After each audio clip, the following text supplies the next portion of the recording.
Buenos días. ¿Me escuchan? Buenos días.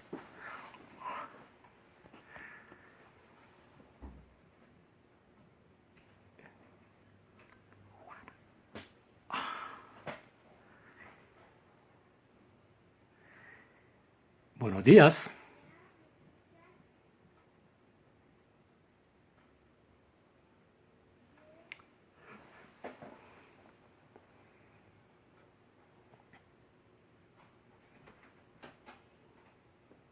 Si no suena. Bien.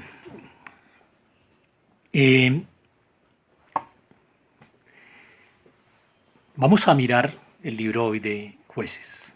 ¿Sí? Vamos a hacer un resumen de qué trató este libro que ustedes y nosotros estuvimos estudiando este mes. Jueces es narra o relata el asentamiento de los judíos cuando pasan a Canaán. ¿Sí? Es decir, es toda esa serie de relatos que van desde la muerte de José hasta el nacimiento de Samuel. ¿Sí?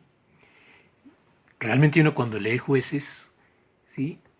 Lo primero que concluye, ¿sí? Es que Israel no logró eliminar todas las influencias negativas en Canaán. Israel no logró. El mandato era que pasaran y no se juntaran con eso o eliminaran. Ellos no lograron eliminar eso. Israel cruza la tierra prometida. Recuerden que cuando Caleb y José suben, ¿sí? Bajan y dan el testimonio en el campamento y dicen, es una tierra que fluye leche y miel. Sí, hay peligros, hay gigantes, hay paganismo, pero es una tierra que fluye leche y miel como nos lo prometió Dios. Es decir, es una tierra donde se puede vivir bien. Es una tierra donde se pueden tener buenas condiciones para vivir. ¿Sí? Donde se puede encontrar prosperidad, buena vida, tranquilidad, todo. ¿Sí? Entonces, cuando llegan allá, lo que yo leo en el libro de Jueces es que esa leche y miel que encontraron, ¿sí? Esas buenas condiciones de vida que encontraron, los acomodaron, ¿sí? Se acomodaron a ellas y no lograron, es decir, se entretuvieron más con la leche y la miel, con la buena vida, con las buenas condiciones que alcanzaron allí y no se preocuparon por apartarse, ¿sí? No se preocuparon por eliminar las malas influencias que habían allí y lo contrario, se inmiscuyeron en prácticas paganas, ¿sí? Se inmiscuyeron en todas las abominaciones y en todas las iniquidades que tenían estos pueblos de Canaán. ¿Sí? Vea la contradicción. El Señor les promete, van a pasar a una tierra, los voy a llevar a una tierra donde fluye leche y miel, donde ustedes van a vivir tranquilos, donde ustedes van a tener tierra, donde ustedes van a tener prosperidad, donde van a poder levantar hijos, donde van a poder tener descendencia, donde van a poder estar tranquilos.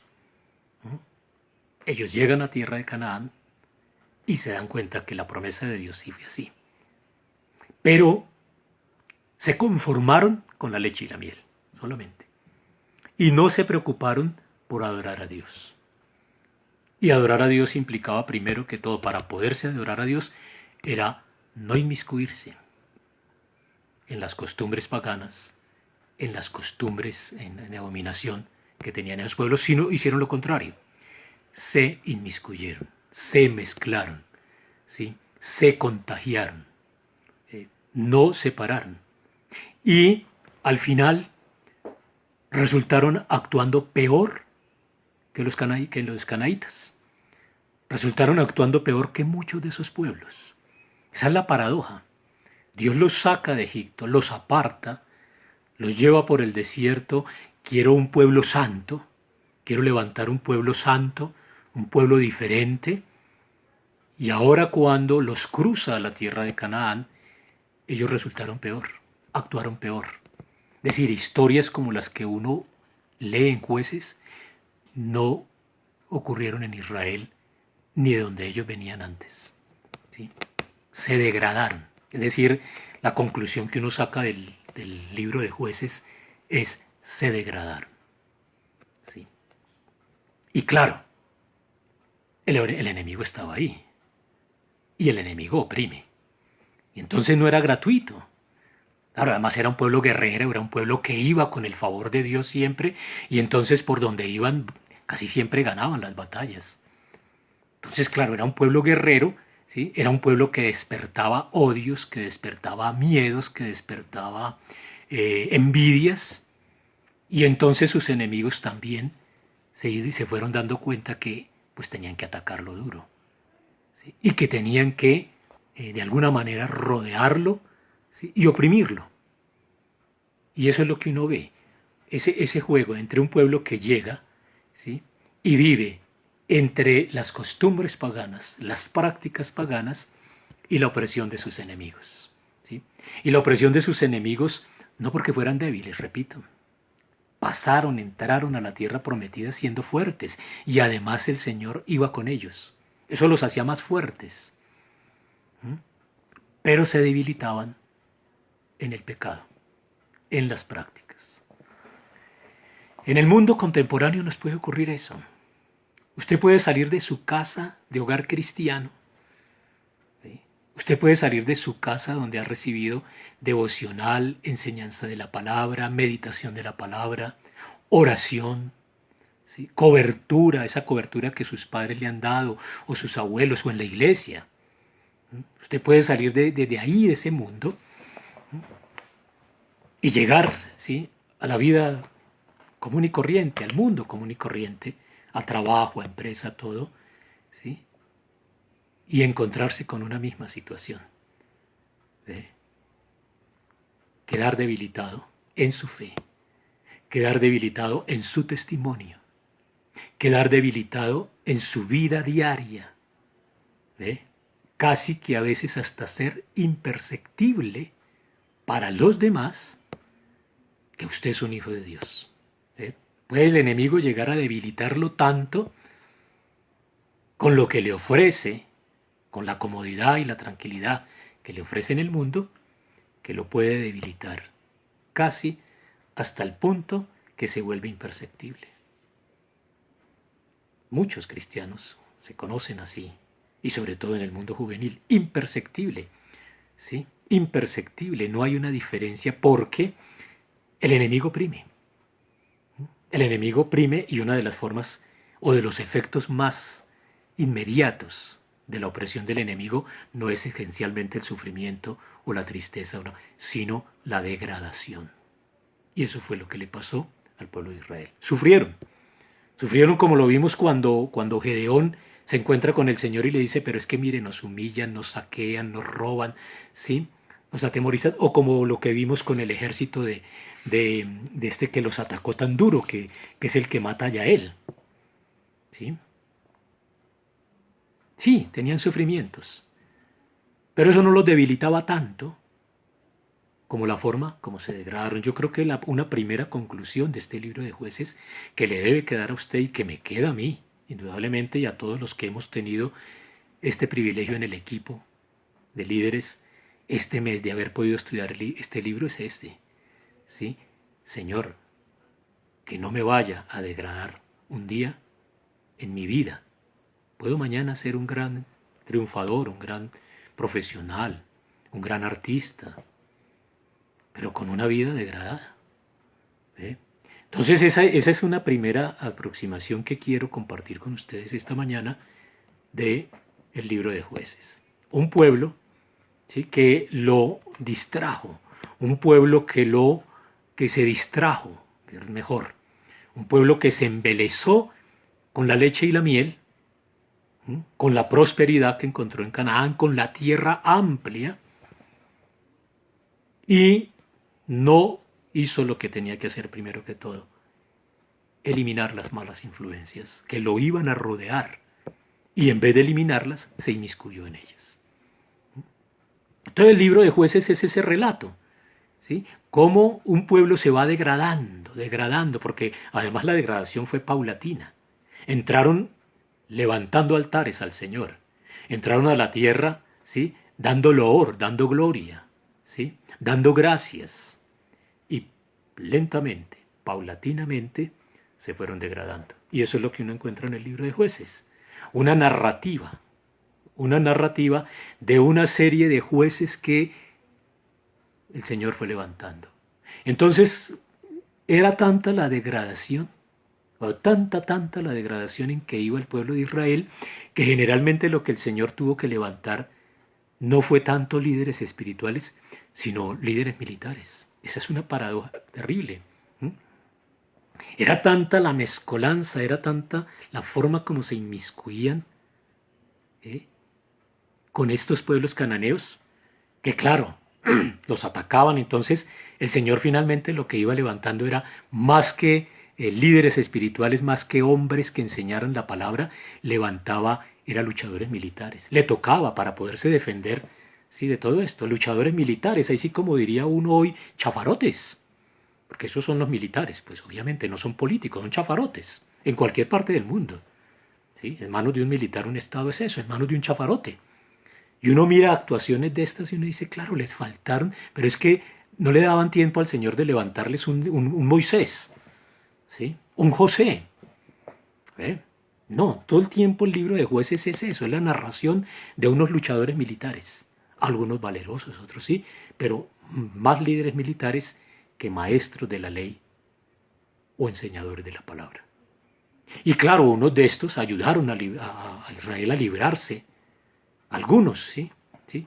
Ayudaron a librarse a Israel de sus comportamientos pecaminosos, pero eso era temporal. El caso, por ejemplo, que hace Gedeón. Gedeón hace un acto valerosísimo, ¿sí? Derribar el altar de Baal.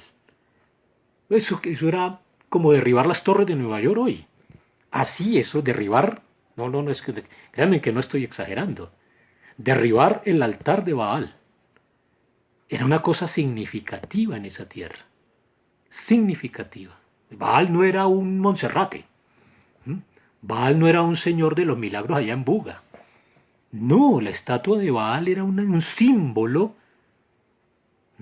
de todo ese poderío, y además apoyado desde las huestes del infierno de Canaán, de estos pueblos canadienses. Pero yo lo comparo. Derribar el altar de Baal era como haber derribado las torres de New York. ¿Sí? Así. Entonces hubo estos jueces unos que lograron ayudarlos a librarse del comportamiento pecaminoso. Y entonces ahí hay unos personajes maravillosos. En medio de todos estos jueces, estos líderes militares que levanta Dios, hay unos, son como 12 o 13, pero hay unos que son destacados. Y yo destaco la primera porque es muy valerosa, es Débora, ¿sí? Una mujer valiente. Y es un libro que inclusive sirve para refutar ese feminismo militante que a veces uno escucha en los centros académicos y en la vida cultural y artística, ese feminismo militante que acusa a la Biblia, la descalifica toda, la Biblia y el cristianismo, que porque es patriarcal y machista. Y Jueces es una reivindicación de la mujer absoluta, como lo es a lo largo de la Biblia. ¿Sí? Más que como estas feministas, o este feminismo mejor, porque hay hombres feministas y son peores sí, son más recalcitrantes que las feministas militantes, pues esta gente no ha leído la Biblia, ¿sí? Pero uno lee Jueces y uno dice, oiga, esto es una reivindicación de la mujer, ¿sí? De mucha altura. Débora, ¿sí? Es una mujer valiente, decidida, ¿sí? Aguerrida, fuerte, pero poetisa. Es decir, tiene esa belleza, esa posibilidad de mezclar la fuerza, ¿sí? La valentía que tiene una mujer. Ustedes que tienen sus mamás vivas, ¿sí? Esa valentía, y en un país como este, ni me diga, ¿sí? En un país como este donde el sexo débil es el más fuerte, ¿sí? Donde la mujer es la más fuerte. Yo que trabajo con con muchachos. ¿Sí? Y una mujer fuerte, valerosa. Imaginen a Débora dirigiendo un ejército. Sí, eso no era no era una Vicky Dávila. ¿Sí? No era una gritona. No. Débora es una mujer de decisión. No era una alcaldesa. Ay, eso. No. Débora es una guerrera. ¿Sí? Pero es poetisa. ¿Ve? Poetisa, es una cosa, una belleza, una mezcla. ¿Sí? Hay un canto de Débora y de Barak, ¿sí? Que le dice al final, así perezcan todos tus enemigos, oh Jehová, mas los que te aman sean como el sol cuando sale en su fuerza. Es una reivindicación, una cosa, y uno lea todo ese canto y uno dice, una mujer que en medio de esa dureza tenía esa capacidad, esa estética tan hermosa de producir, ¿sí?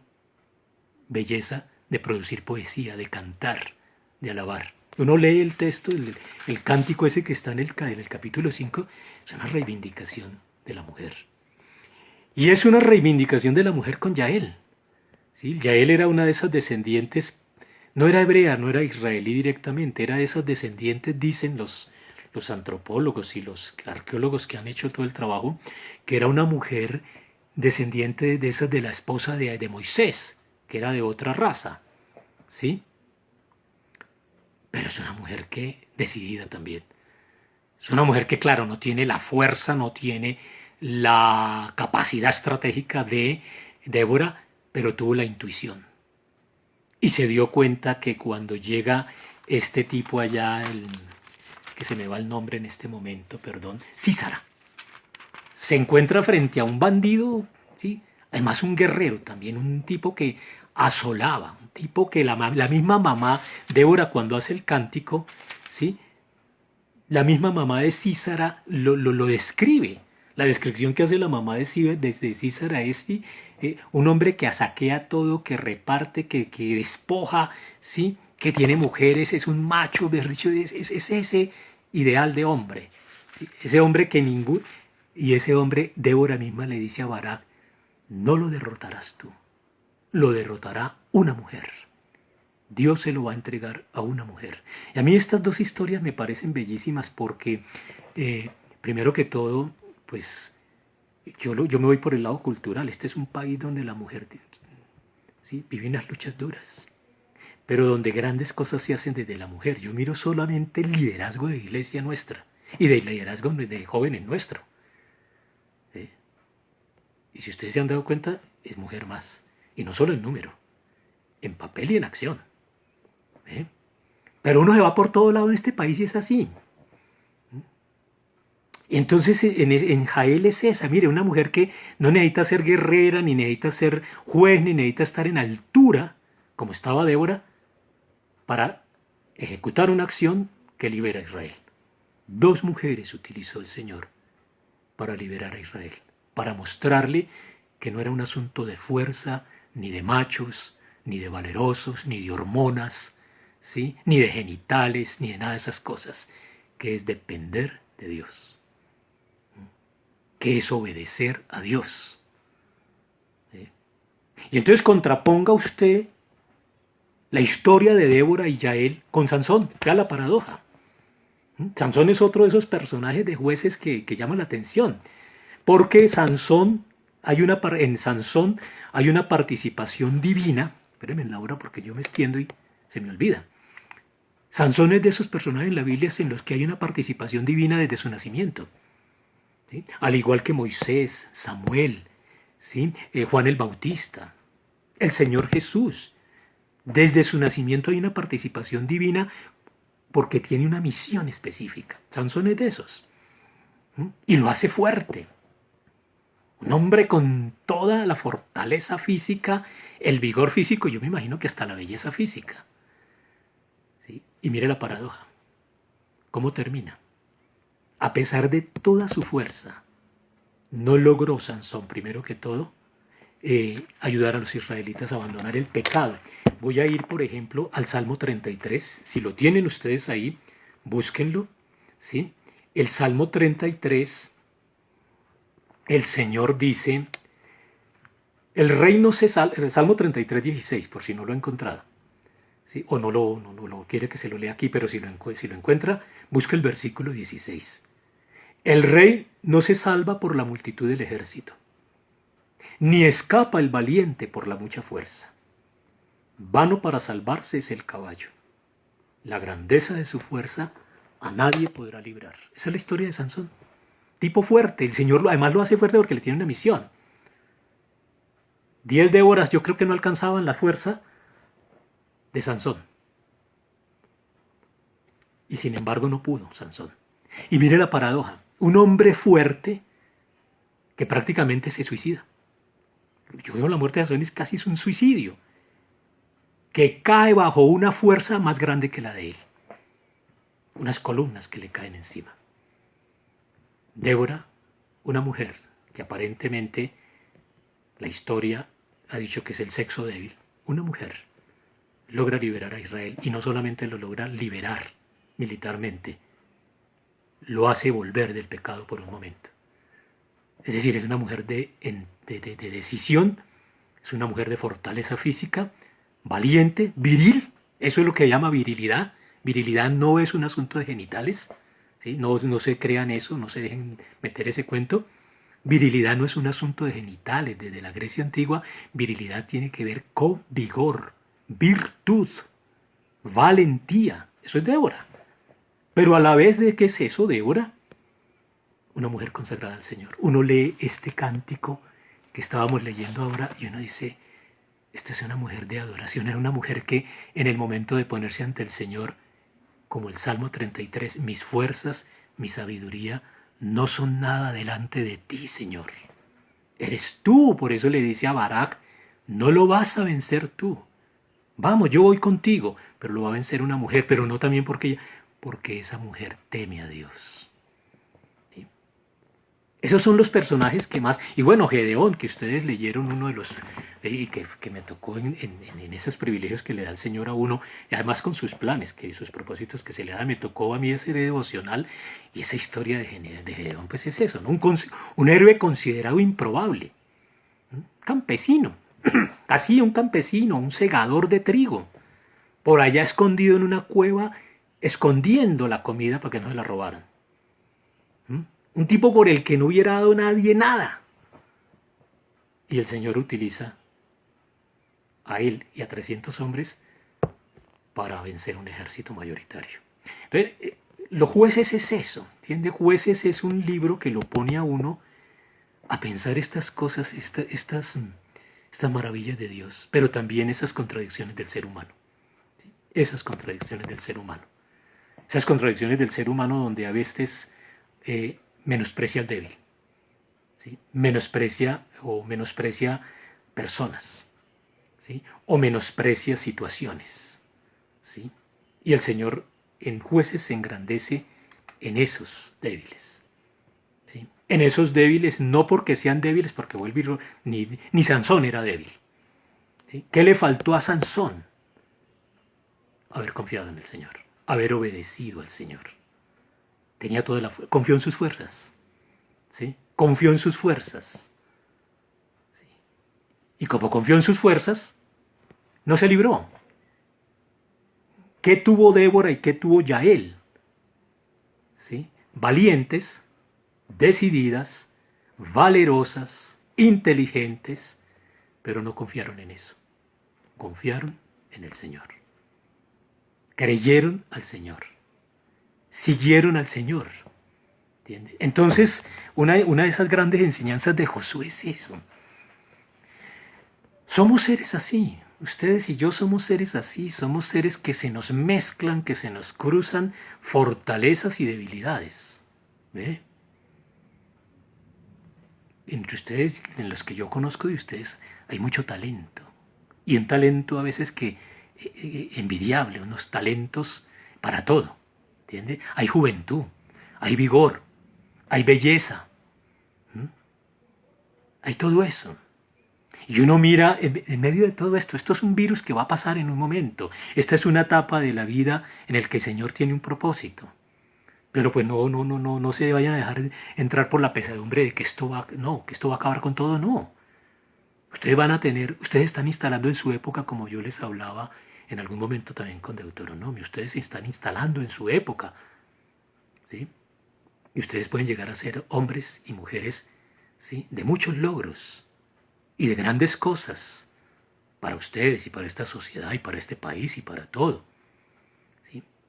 Pero la primera lección de Jueces es cuidado, cuidado, porque en eso usted puede abstraerse, embelezarse, quedarse contemplando solo los logros, los triunfos, la comodidad, y un día puede usted pasarle lo que le pasó a Israel, verse mezclándose, inmiscuyéndose en las cosas de este mundo, y cuando usted se dé cuenta va degradando, porque el pecado tiene eso. El pecado lo coge a uno y lo degrada. Es por peas. ¿Y degrada es qué? Degradé. ¿Sí? El pecado aparece así, en una estela de color suave, suave y casi imperceptible, como usted ha visto un papel degradé. El pecado es así. Yo le hablo desde mi experiencia. El pecado es así. Es una leve sombra que ya perdió mácula, pero que es tan leve que no parece. Y eso va cobrando y cobrando, y eso le pasó al pueblo de Israel. ¿En qué terminó el pueblo de Israel cuando uno lee Jueces? Sodomía, violación, estupro, venganzas, cobardías, porque fueron cobardes en muchos ataques, ¿sí? Venganzas atroces, asesinatos atroces, todo lo que encontraron ahí. Una idolatría terrible, esa idolatría que instala la tribu de Dan después de esta experiencia con Micaía. Es decir, cómo se fueron degradando. Eso no crean ustedes que fue que Israel entró y a los 2 meses estaba así o a los 2 años. No, fueron años que lentamente Israel se fue degradando. ¿Sí? Uno encuentra eso y vuelvo al análisis que hacíamos ahorita de la mujer. Mire las paradojas de es que Jueces encierra unas cosas, ¿sí? Complejas. Es un libro que de verdad uno vuelve y vuelve y vuelve y debe volver. Ojalá. Encuentra uno 2 ejemplos de mujeres aguerridas, ¿sí? de virtuosas. Digámoslo, esa es la palabra, virtuosas. Que lo retan a uno en su testimonio y en su acción y sobre todo en su entrega a Dios, en su temor a Dios. Pero también encuentra uno el abuso a la mujer. Esa es una cosa que en Jueces uno, ¿sí? Un abuso, una violación atroz. ¿Sí? Pero una violación atroz de esta concubina, ¿sí? Y la forma como le robaron las mujeres a las benjamitas, porque la mujer terminó siendo trofeo de guerra. ¿Sí? Trofeo de guerra. Entonces uno dice, oiga, este pueblo se degradó tanto, pero tanto, que primero que todo se bestializó. Cuando persiguen a este levita para que se lo entreguen, ¿sí? Para sodomizarlo, es que esa era la forma, ¿sí? En los pueblos antiguos esa era una forma de humillar al varón, ¿sí? Ni siquiera lo golpeaban, lo sacaban y se lo ponían a un poco de depravados, ¿sí? Para que en público lo violaran, ¿sí? Y era la forma de humillarle, pues no, maltratarle su cuerpo, pero era humillar la virilidad de todo un pueblo.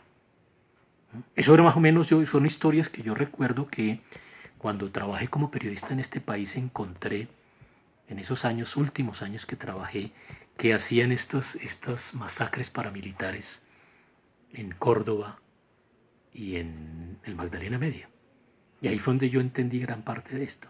Llegaban a las aldeas y buscaban al varón, a varones, y los violaban en los parques, frente a los otros varones y a las mujeres, para humillar a todos los hombres. ¿entiende? Para humillar a todos los hombres. Pero no solamente lo hacían con uno. Lo que buscaban estos eran, cuando es esa lucha por esa concubina, resultaron como los de Sodoma. Mira hasta dónde se degradó Israel, que terminaron como los de Sodoma. Se mezclaron, se inmiscuyeron. Cuando uno se da cuenta en el pecado, uno puede terminar peor que allí donde fui a pecar. Uno puede terminar actuando peor. Es eso lo que les pasó. 11 tribus que se juntaron para hacer unas ignominias, para hacer unas infamias, que uno dice por momentos, este fue el pueblo escogido. Este fue el pueblo que llamó el Señor. Este fue el pueblo que le dijo a Abraham mirando las estrellas, te daré una descendencia. Esa es la especie humana. ¿Entiende? Esa somos la especie humana, no se confíe. Uno puede terminar haciendo cosas que jamás se imaginó. Uno no alcanza a conocer todo lo que puede salir de uno cuando se degrada. ¿Ve? Y lo que encuentran jueces es eso, un pueblo que se degradó. Un mundo como este le presenta a usted todas las oportunidades para degradarse sexualmente, financieramente, ¿sí? Con consumo de drogas o de estimulantes, ¿sí? En vanidad misma. ¿Sí? Usted puede un día terminar estaciando su cuerpo y estaciando su vida y estaciando sus tesoros, pues como uno ve todas estas redes llenas de todas estas estrellas de la farándula exhibiendo sus jets, sus casas, sus curvas, ¿sí? Que uno ve degradados. Ellos creen que, claro, y un poco de gente que les da los links de me gusta, pero eso es una forma también de degradación del ser, estar exhibiendo eso. A esos puntos los puede llevar uno, ¿sí? A degradarse. Eso le pasó a este pueblo. Ahora, con una cosa que uno también encuentra en esto, ¿no? Es una religiosidad mezclada, ¿sí? Con ilegalidad e ignominia. Esa sí que es peor. De una hipocresía fuerte, como fue lo que le ocurrió a estos hombres que lee uno cuando me caía, ¿sí? Los que van allá tras los de Dan, ¿sí? Pero eso fue de todo Israel. Una religiosidad, uno constantemente ve, ¿sí? Ya no una fe, ¿sí? Ya no una acción de consagración al Señor. Mire la diferencia. De Yael solo conocemos el pasaje, ¿sí? De cuando recibe a Sísara y le tiende pues toda la trampa. Eso es todo lo que conocemos de Yael. Pero todo lo que uno ve detrás de la historia de Yael es una mujer que tenía el temor a Dios. No necesita una narración, no necesita uno ver nada más en Yael para ver una mujer que quiso ponerse del lado del pueblo que ella veía que estaba con Jehová. Que Jehová estaba con ese pueblo. Y que si ella se ponía del lado de ese pueblo que estaba del lado de Jehová y que Jehová estaba de su lado, ella iba a ser bendecida. El resto no. Uno ve todo este pueblo, una narración a lo largo de idolatría, de prácticas, de altares, de todo esto. ¿Sí? Una religiosidad. Eso sí, se cuidaban de una religiosidad, pero que mezclaban con ilegalidad, ¿sí? Y con ignominias, como las que acabamos de decir. Entonces, ¿qué es lo que cunde a Israel? El desorden y el caos. ¿Resultado de qué? Resultado todo de la infidelidad a Dios. Si algo me deja la lección de Jueces, es eso. Cuando uno le es infiel a Dios, está en esas puertas de mezclarse un día, ¿sí? Con una religiosidad. Uno puede estar yendo al templo, leyendo la Biblia, sentándose de pronto a orar con alguno, pero ir dejando que la vida se le degrade, que la vida se le mezcle, ¿eh?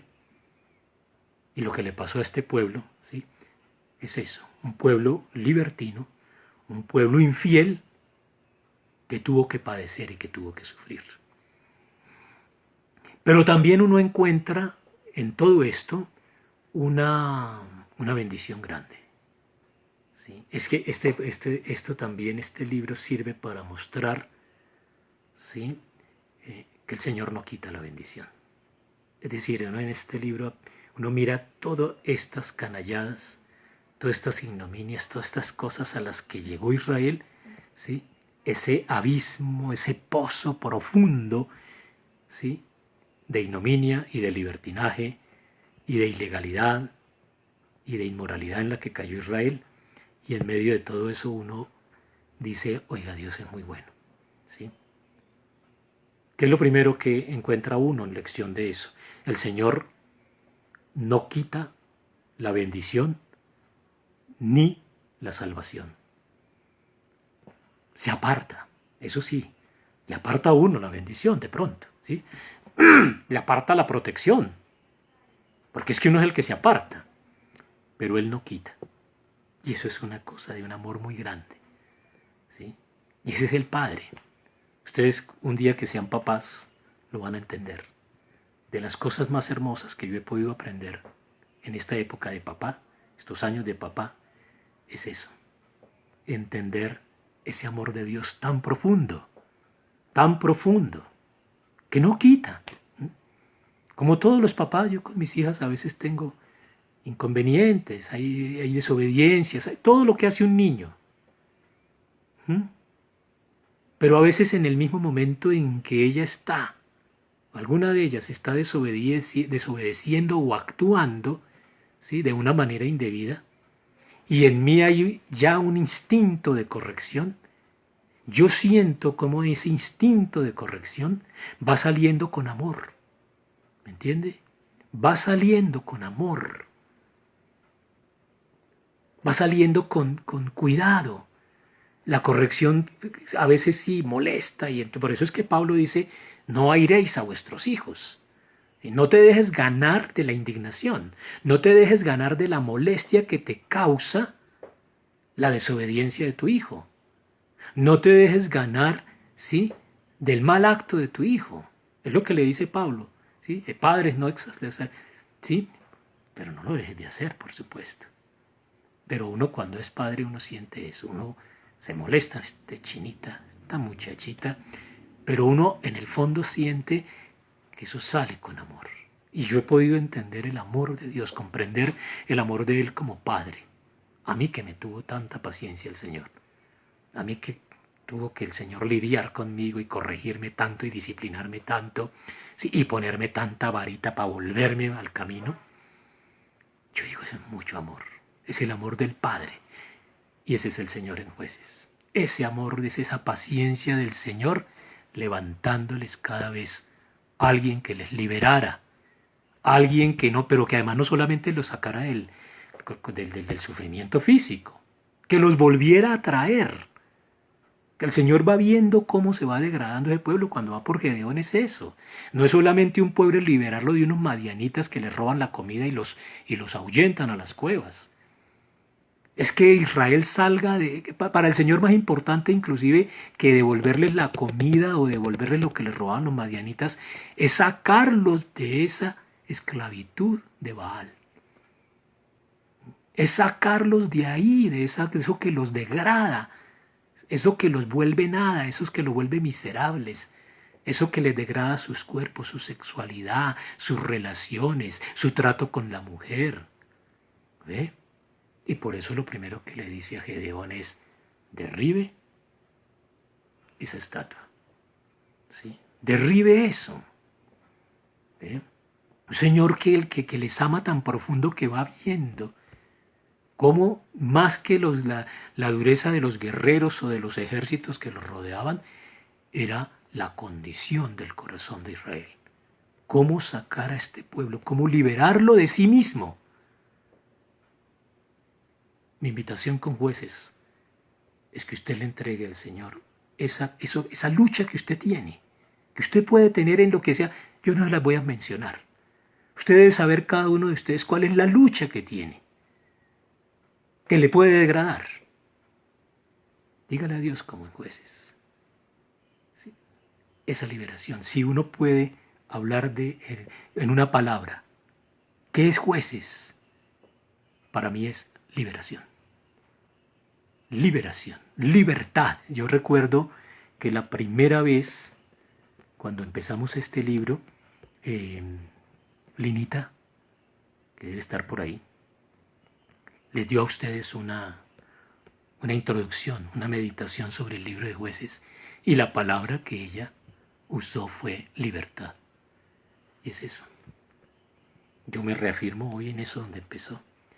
Si uno mira todo esto y dice, claro, es un Dios queriendo liberar a un pueblo, pero más que liberarlo de cananeos, de pueblos que los rodeaban, de estos madianitas, de todos estos, liberarlo de usted mismo, ¿no?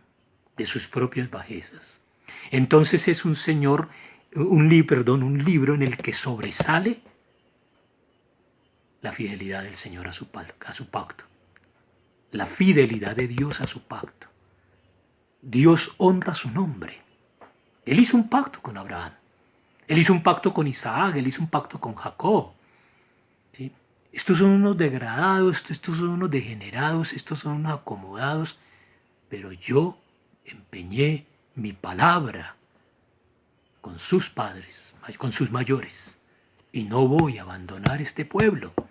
Y siempre hay un remanente, siempre habrá un Gedeón, ¿sí? Siempre habrá una Débora, en medio de todo eso siempre habrá una Yael, ¿sí? Inclusive siempre habrá un Sansón, que a lo mejor, ¿sí?, el Señor utilice con su fuerza y todas sus capacidades, y ese Sansón sea un hombre que no confíe en sus fuerzas, sino en el Señor.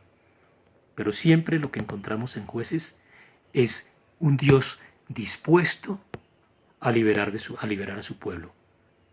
Pero siempre estuvo dispuesto a liberarlo cuando Dios vio en el pueblo de Israel arrepentimiento. Eso no fue gratuito tampoco, pues así que entonces, como yo ya leí a Abraham, me toca ir y liberarlos, pues no.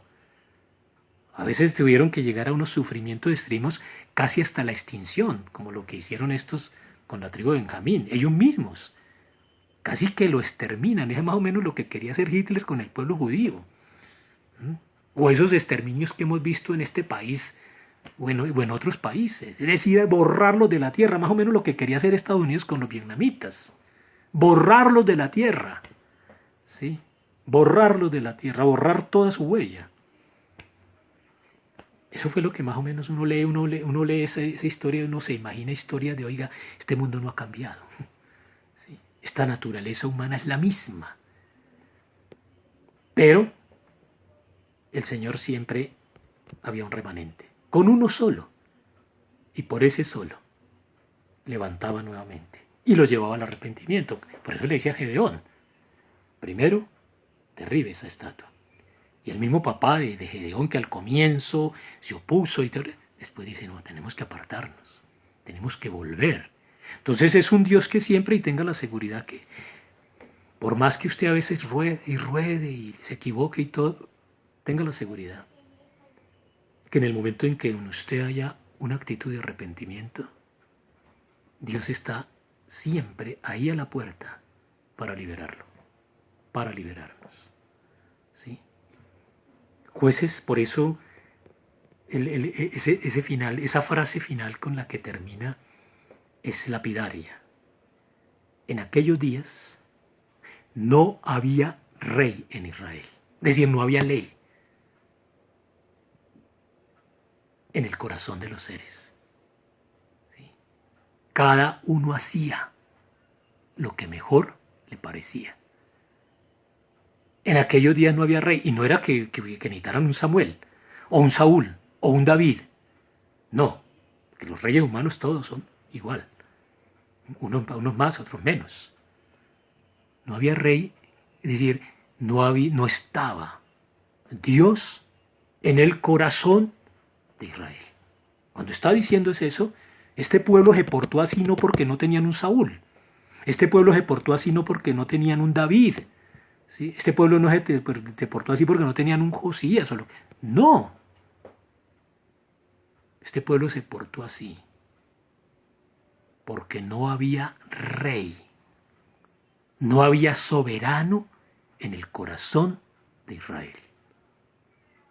Y como no había soberano en el corazón de Israel, como no estaba el temor de Dios en el corazón de Israel, la degradación fue total. Pero total, total. Uno ve en este pueblo de Jueces toda la degradación a la que puede llegar un ser humano y una persona cuando no tiene a Dios en su corazón. ¿Sí? Yo creo que era eso todo lo que quería compartirles hoy sobre esta enseñanza de Jueces. Es un libro que lo desafía a uno a volver y volver y volver, ¿sí? Porque le refleja de todo, desde la condición humana, desde eso que llama el poeta la miseria humana, ¿sí? Desde esos procesos a los que puede llegar un ser humano cuando se degrada, ¿sí? A causa del pecado, ¿sí? De esos asuntos de la mujer, eso es una cosa para uno esculcar y mirar, ¿sí? Toda esa reivindicación de la mujer, ¿sí?